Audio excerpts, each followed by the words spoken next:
In this week's podcast, I'm reading up on a site that's intrigued me for five years or so since I first discovered it. And it's Younger, and it's a megalithic structure, and it's found within the Shoria Mountains in the Arctic. And this possible ancient and very surprising megalithic site, whose mysterious origins are still the subject of heated debate by researchers worldwide. Some people are asking, was there an advanced civilization before the Younger Dryas, and did an impact erase it? So these exceptional looking structures are located on top of Mount Shoria, and the megaliths form like the ridge crest and summit. And very few people visit it because it's so remote and the land has stayed mostly untouched. And this isolation has helped keep its secret safe, I think. Now, this granite ridge has evoked many theories. For example, that the site is evidence of an ancient lost civilization, a race of giants, or even UFO visitations. But no official studies have been done. No major university has gone there to the site to study it. Mind you, it's just filled with thick forest, steep hills, and the harsh weather as mentioned. Because it's so remote, very few people visit it, and the land has stayed mostly untouched. This isolation has helped keep its secrets, I think. So, partly for this reason, Younger has been ignored by formal archaeology. But the question remains, could this be broken remains of a very old and very advanced culture? Or is it just a natural formation, as some claim? And also, how could an ancient culture cut 3,000-ton granite stones with great precision, move them up the side of a mountain and pile them on top of each other 40 metres high? Now, some geologists are saying that these ridges have been formed by natural erosion of the bedrock, although it's a long while since it was bedrock. But there are hundreds of archaeological sites identified in this area, like settlements, cemeteries, petroglyphs, stone sculptures, megaliths, ranging from the Paleolithic to the Middle Ages. Also, many Bronze Age Kurgan-like mounds have been found with petroglyphs, and they've been linked to the Pazyryk culture, who were horse-riding nomadic shepherds or herdsmen in the steppe. And excavations have provided some very interesting finds, one of which was a mummy of a young woman known as the Princess of Ukok, the 2,500-year-old Siberian ice maiden with her tattoos, also buried with her cosmetic bag and 6 horses in the vast expanse of the Altai Mountains, only 200 miles from Gornaya, where Russia, Mongolia, China and Kazakhstan converge. This is a world frozen in time. Yeah, the permafrost is a relentless guardian of secrets, concealing tales of ancient peoples, their cultures, beliefs and memories.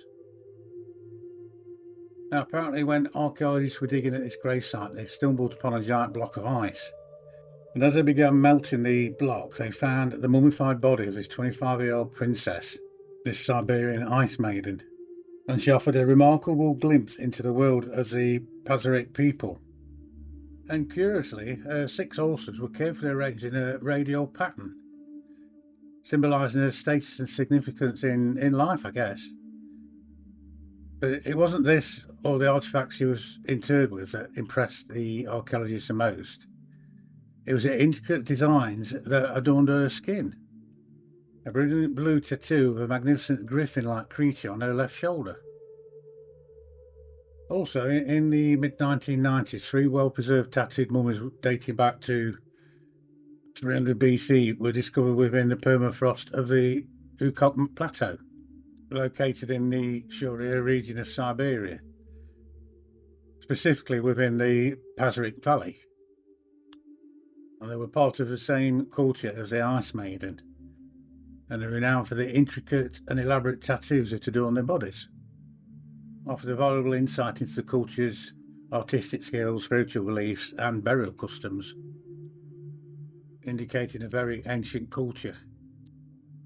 Anyway, I digress. Going back to Gunnoy Shoria, the theory that these or natural geological features would seem to have been shut out of the discussion. But academics and geologists themselves were not in agreement and stuck to the proposed explanation made on the basis of limited evidence without visiting the site.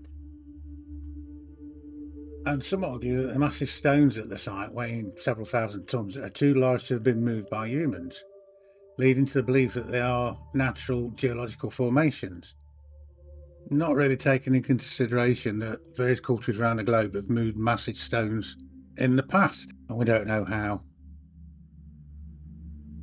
Now, the first recorded expedition to Mount Shoria was in 1913, and it involved a topographic survey led by G.I. Ivanov. And this expedition documented both the expedition's activities and the lives of the local people. But it wasn't until 2014 when another expedition headed that way. And a series of incredible photographs have been released by Dr. Valery Uvarov of the National Security Academy of Russia. This second expedition that went to the remote parts of Gornoya Shoria, which is part of Russia which was previously being blocked off by checkpoints during the era of the Soviet Union. Brought back photographs appear to depict a set of enormous megaliths, and Dr. Uvarov is convinced they are man-made structures, while others disagree.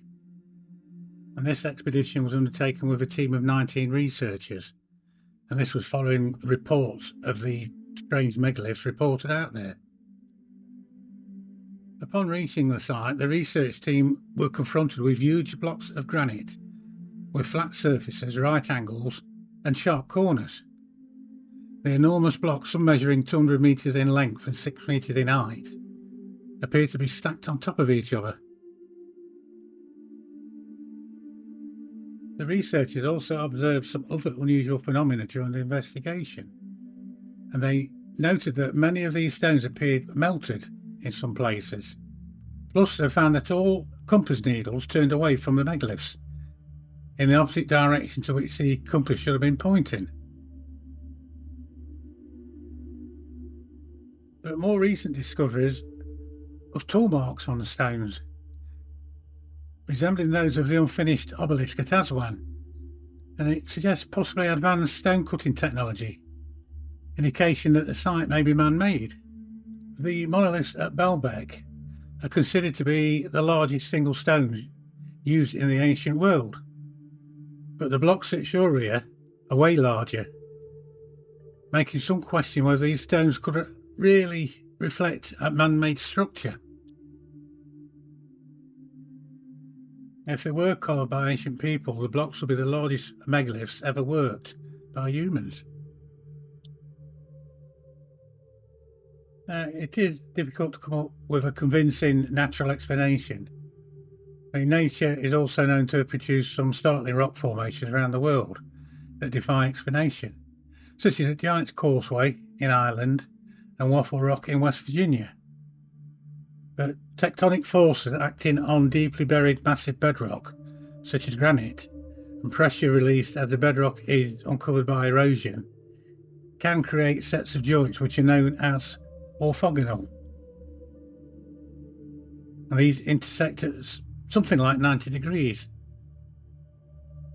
And orthogonal joint sets quite often result in the formation of rock formations that are comparable in size and shape to the blocks shown in the pictures of these alleged monoliths. But one thing to remember is that any significantly aged megalith would also look like a natural formation after thousands and thousands of years of erosion. Now, I'm not sure, but what people seem to be seeing at Gornoya Shoria seems too exact to be random. Instead of the usual jagged or uneven patterns found in granite, the stones here often look regular and squared off, and a lot of them have flat sides, sharp corners, and in some cases they look like they've been stacked and moved. In certain areas, huge blocks are even balanced on top of each other in vertical stacks. This makes it hard to believe that it's all happened by chance. Some of the experts say this is pareidolia, which is when our brains see familiar shapes in random patterns, like faces or buildings. But even the experts admit Gonaishoria is an extreme example. These mountains are a very mysterious place even today. You've got the Dyatlov Pass incident, which refers to a mysterious deaths of 9 ski hikers in the northern Ural Mountains in 1959. Now, these hikers were found dead under unexplained circumstances, with their tents slashed open from the inside, and some with strange injuries. The incident has remained an unsolved mystery for decades, with various theories attempting to explain the events, although people might have actually solved it now.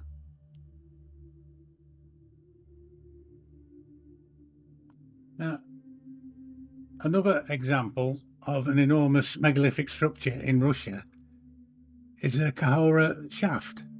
It's located in the North Caucasus Mountains near the Black Sea.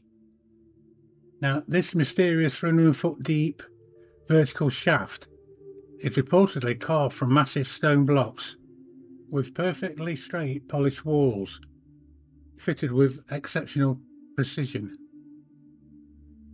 And again, it's located in a really explored part of Russia, which makes it an intriguing enigma. The structure's purpose and the identity of its builders remain unknown. And these megalithic stone blocks are fitted together with remarkable accuracy, which suggests an advanced engineering for the time. And it's thought not to be a natural cave formation. It appears to be man-made, pretty certain. It was a renowned speleologist, Arthur Zemekov, and his team who stumbled upon the shaft during an expedition. Now, some people say it's a structure of a prehistoric megastructure, while others speculate on its potential connection to ancient civilization and the lost knowledge of engineering. Whether you say it's nature, human, or something else, what we see here pushes the limits of what erosion should be able to do. Now, in some places, the blocks look like they were stacked to form steps, platforms, or walls. If nature made these shapes by itself, this place would surely be the best example ever found of rocks looking like buildings. If they were shaped by people, then history is missing something huge. Now, I was thinking, to distinguish from man-made to natural, we should look at the geology of the region in question and see if it supports similar formations. But we don't do that because it costs money, and knowledge is not as important as commerce in today's hierarchy, as we know. And another thing people say is that there's no straight lines or angles in nature, which apparently is not strictly true, as nature can sometimes create straight lines, but it don't follow that these are natural. It simply means that it's not outside the realms of possibility for them to be natural. It's definitely up to you to make your call on this one. But before I finish, I just want to mention these ooparts found in the mountains. Now, for those who don't know, an oopart is a term for out-of-place artifact. It applies to dozens of prehistoric objects found in various places around the world.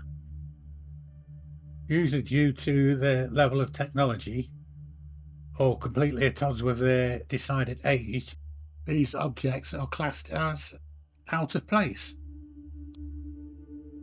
Now, this is a fantastic story of mysterious nanoscale artifacts.